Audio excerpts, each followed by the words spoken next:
Well, good Sunday morning, folks, and welcome to our Bible study today. I am so glad that you have joined us for another period of study on the Beatitudes. That means if you've got your Bibles, and I hope you do, I know I say this every time that we come together for Bible study, but I really mean it. I hope that you're not just sitting there empty-handed. I do hope that you have an open Bible and that you're following along with us as we continue to look at the Beatitudes.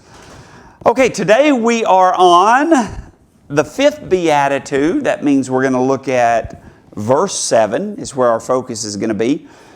I know I've done this every single time, and you should be used to it by now, but I think it's really important. As I said before, hearing something over and over helps just retain it. And so let's just remind ourselves of the purpose of the Sermon on the Mount.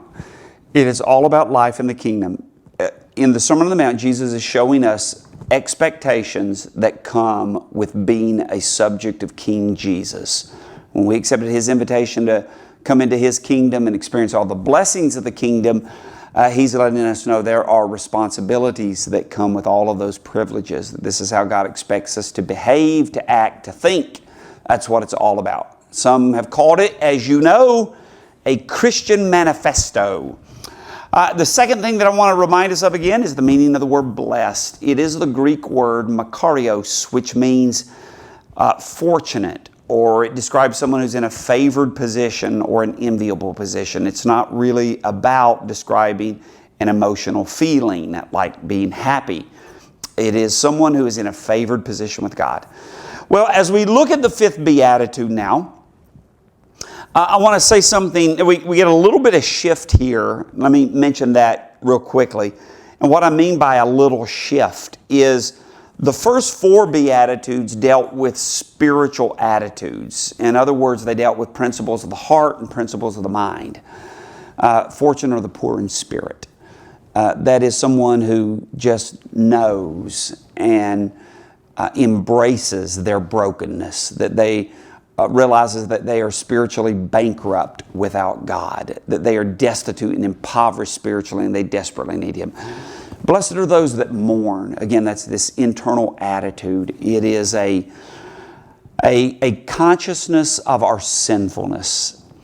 We never forget that we are full of sin, and our sin breaks our hearts. Now, we find comfort in knowing that we're forgiven, but nevertheless, we always are conscious of our sinfulness, and we just hate the fact that we rebel against God. And that always bothers us, even though we live in forgiveness and deeply appreciate that forgiveness.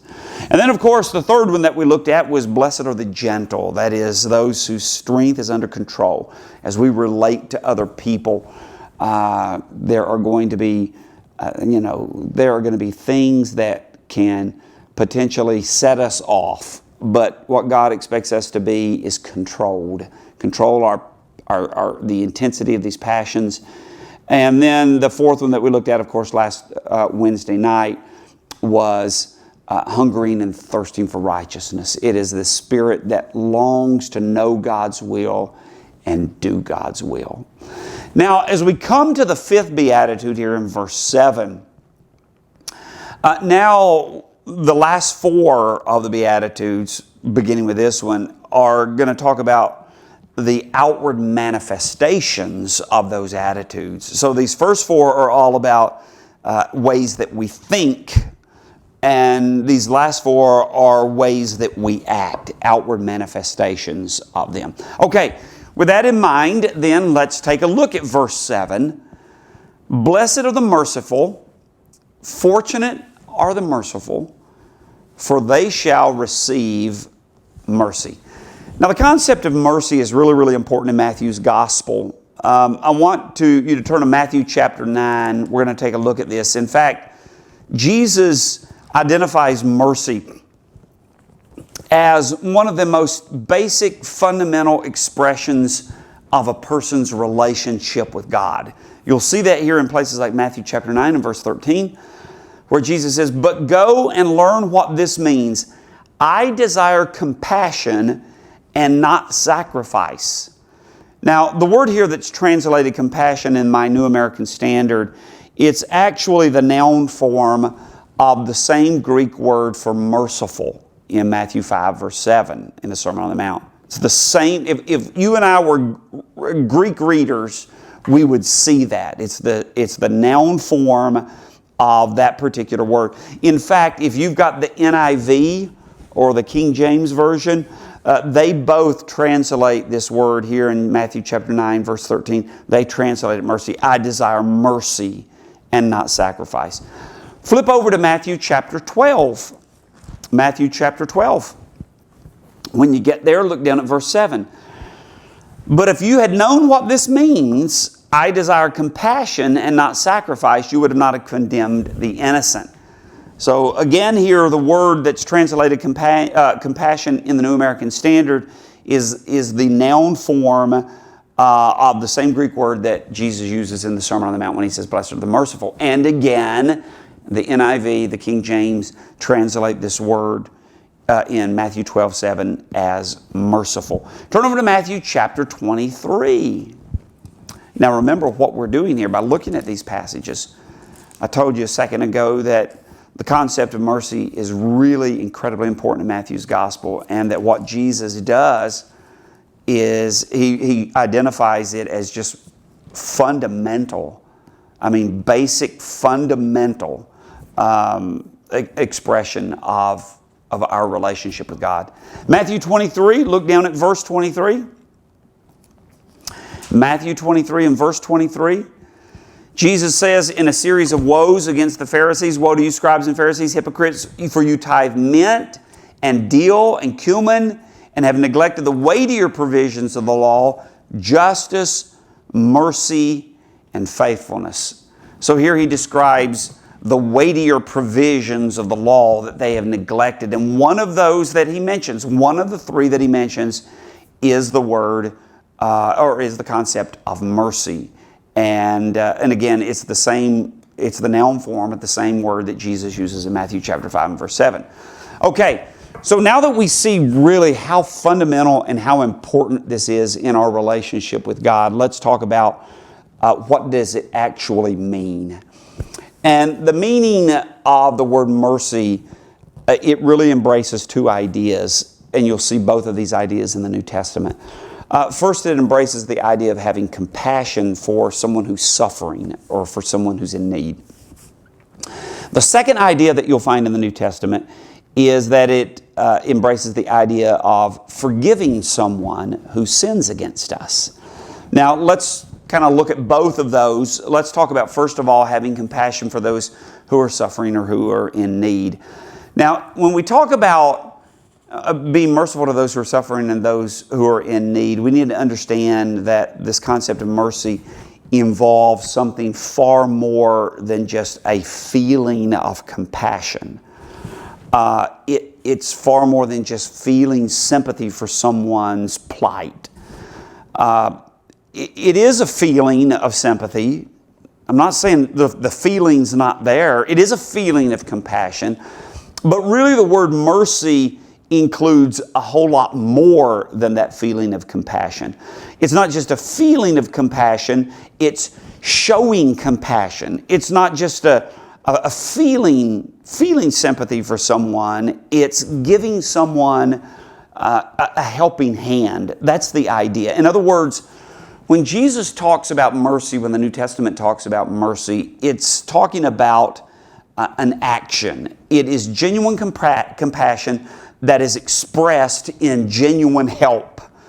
It is selfless concern that is expressed in selfless deeds.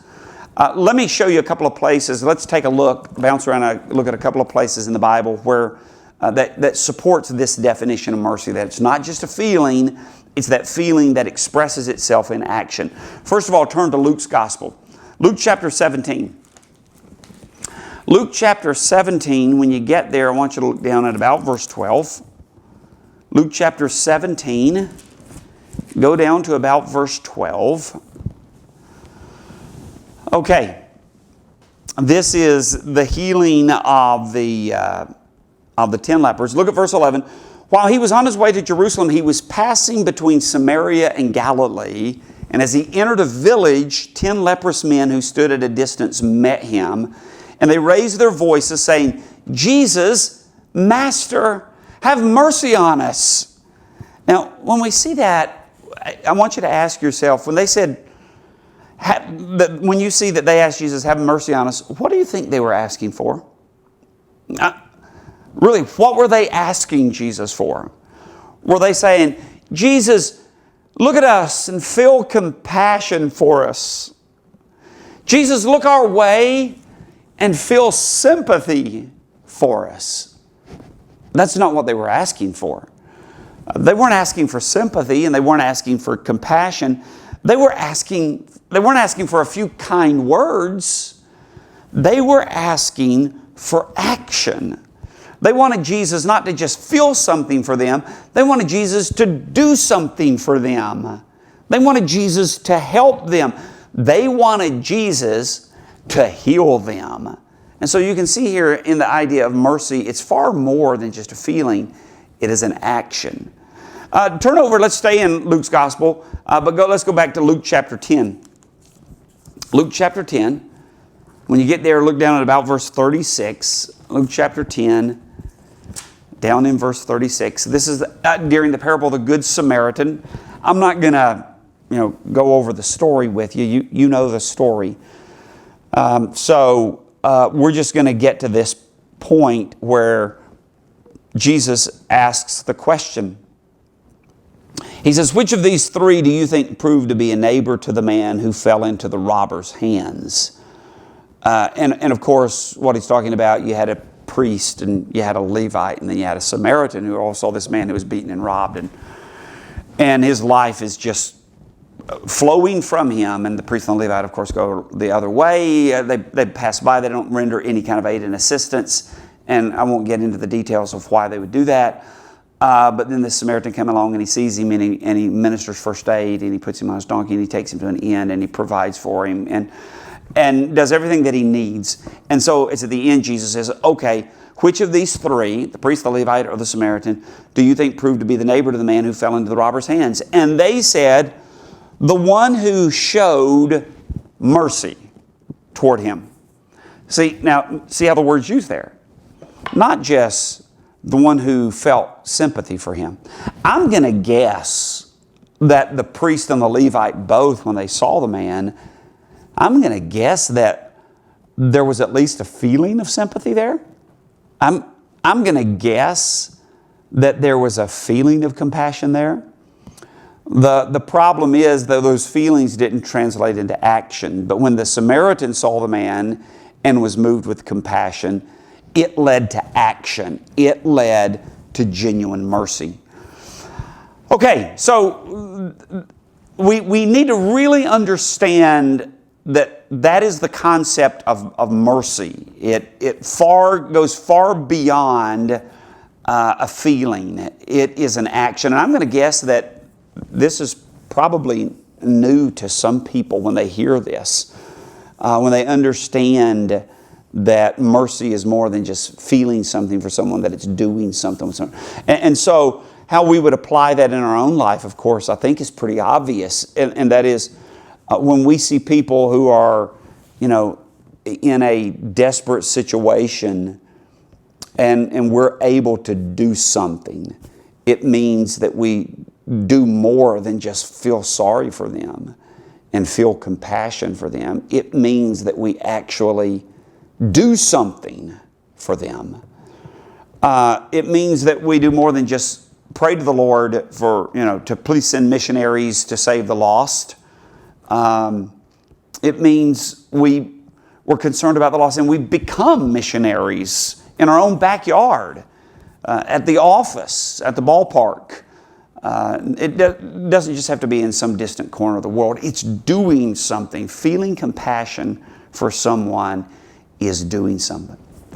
Okay, so we said this idea of mercy has two ideas. It is recognizing someone who is the plight of someone who's suffering and doing something to alleviate that. The second idea in mercy that you see in the New Testament is the idea of forgiving those who sin against us, forgiving the guilty. Turn back to Matthew now. Let's look at Matthew chapter 18.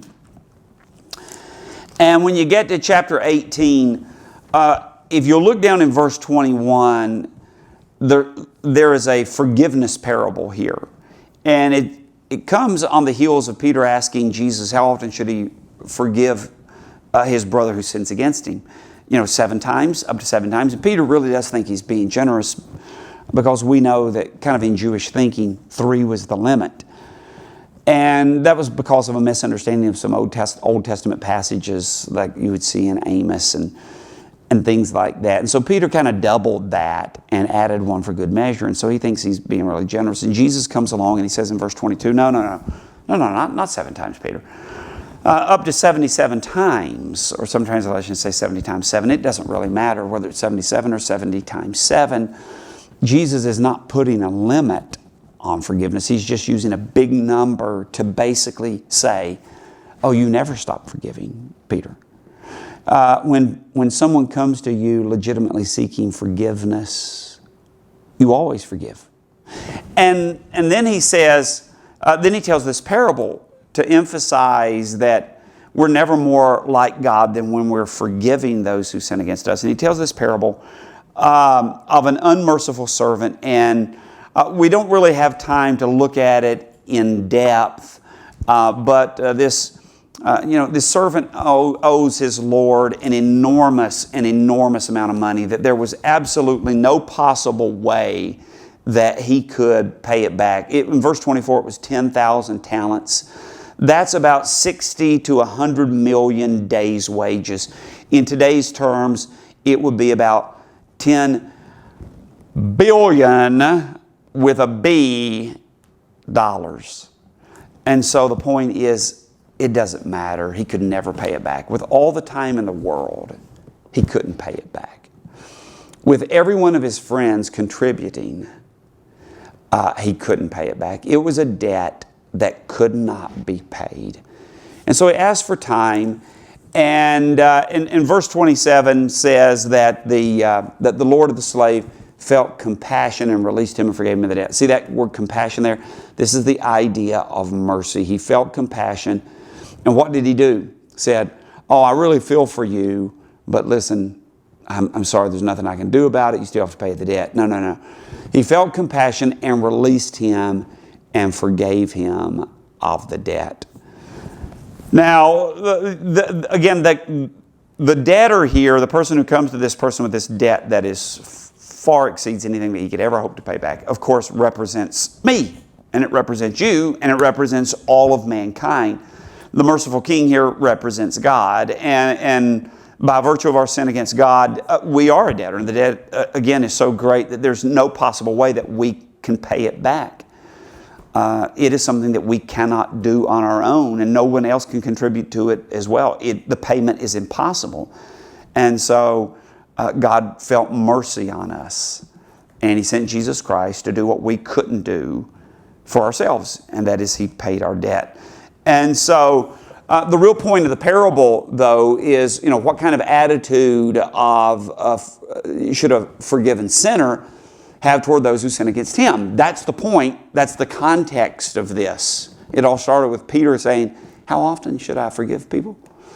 And the point is, oh, Peter, the one that has been shown the level of mercy that you've been shown, the one that has been shown the level of mercy that I've been shown, that you've been shown, should always show mercy. There is no limit on it at all. Showing mercy, forgiveness. So here the word mercy is used in that sense. Now, with every other virtue, as it's been with every virtue that we have seen, mercy in its purest form, we see it in the life of Christ. Think about the first idea that we talked about when we said the idea of mercy, and that is feeling compassion and sympathy for the suffering needy and acting to alleviate that. Well, just think about Jesus' life and ministry in in its broadest possible terms. He was so responsive to the hurts of people. And he hurt with them. He wept with them. And he always sought to alleviate suffering. And that should characterize us. Wherever we go in the name of Jesus Christ, human suffering should be alleviated to some extent. Everywhere we should go in the name of Christ, we should seek to alleviate human suffering. That's part of what it means to be merciful. And then, of course, you can even think of that in His act of coming into the world to die. For us, it was really the greatest and the most perfect exhibition of mercy ever. He saw us in an awful condition, and He sympathized with us, and He hurt with us, and He took action to help us. And so, again, we see Jesus perfectly fulfill the concept of mercy, of seeing the person in their suffering and seeking to and acting to alleviate that. We see it in His life and ministry as He's around hurting people, and we see it in His coming into the world in order to alleviate our suffering spiritually. And of course, think about the second idea that is embraced in the word mercy, and that's forgiving others who sin against us.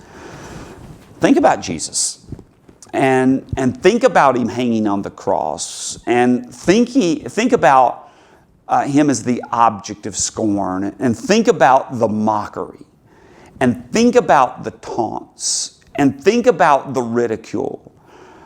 Think about the soldiers who are gambling for His clothes.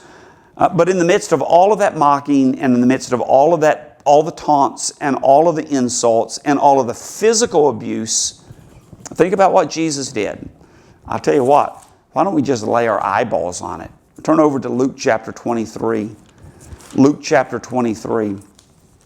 And when you get there, verse 34, at the crucifixion, look at verse 33. When they came to the place called the Skull, there they crucified Him, and the criminals, one on the right and the other on the left. But Jesus was saying, watch this, Father, forgive them, for they do not know what they are doing. And they cast lots, dividing up His garments among them. So in the midst of all of this, Jesus is still willing to forgive. Fortunate, favored is the one who shows mercy. Fortunate is that person who has compassion on those who are suffering, and they act to alleviate that suffering. Fortunate is the person who forgives others. Why? Because they will obtain mercy. Two final passages, and then we're going to stop. Look at James. Turn over to James. When you get there, James chapter 2, look at verse 13. I want you to see this. James chapter 2 and verse 13. In the final judgment, look what's going to happen. For judgment will be merciless to those to the one who has shown no mercy. I don't know when I did it. I'm sure it was years ago, but I underlined that statement in my Bible. For judgment will be merciless. Man, I struggle with saying that word sometimes.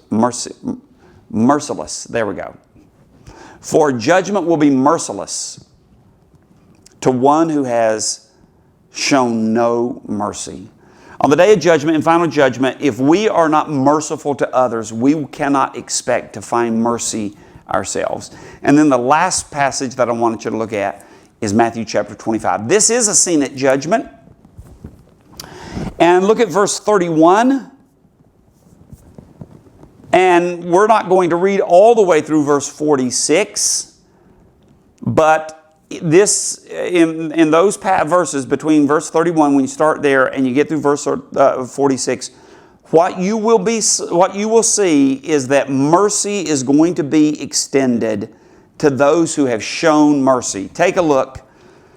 Verse 34, then the king will say to those on his right, come you who are blessed of my Father, inherit the kingdom prepared for you from the foundation of the world. For I was hungry, and you gave me something to eat. You see there? They saw someone in it with a need, and they responded to that need by alleviating the problem. I was thirsty, and you gave me something to drink. I was a stranger, and you invited me in. Naked, and you clothed me. I was sick, and you visited me. I was in prison, and you came to me. Then the righteous will answer him, Lord, when do we see you hungry and feed you, or thirsty and give you something to drink? And when do we see you a stranger and invite you in, or naked and clothe you? When do we see you sick or in prison and come to you? Then the king will answer and say to them, truly I say to you, to the extent that you did it to one of these brothers of mine, even to the least of them, you did it to me. Those who show mercy will receive mercy on judgment. Those who do not, as James said in James chapter 2 and verse 13, those who are merciless will not receive mercy. And that's verified here in verse 41. Now, I said we weren't going to read the whole thing, but I think we've ended up doing it. Let's take a look at it. It's important to do that. These words are just too powerful. Then he will also say to those on his left, depart from me, accursed ones, into the eternal fire, which has been prepared for the devil and his angels. For I was hungry, and you gave me nothing to eat. I was thirsty, and you gave me nothing to drink. I was a stranger, and you did not invite me in. Naked, and you did not clothe me. Sick and in prison, and you did not visit me. And then they themselves will answer, Lord, when did we see you hungry, or thirsty, or a stranger, or naked, or sick, or in prison, and did not take care of you? Then he will answer them, truly I say to you, to the extent that you did not do it to one of the least of these, you did not do it to me. And these will go away into eternal punishment, but the righteous into eternal life. As I said, mercy is fundamental to our relationship with Christ. It is a fundamental expression of our commitment to our Savior. Blessed are the merciful, for they shall see, or they shall receive mercy. Thanks for joining us this Sunday morning. We are so glad that you've continued to join us on this Bible study, and I hope that you will continue to join us in both on Wednesday night and on Sunday morning as we continue to take a look at the Beatitudes. In the meantime, I love you and I miss you. Something fierce. I hope that you're well. I hope that you're safe, and I do look forward to seeing you just as soon as possible. God bless.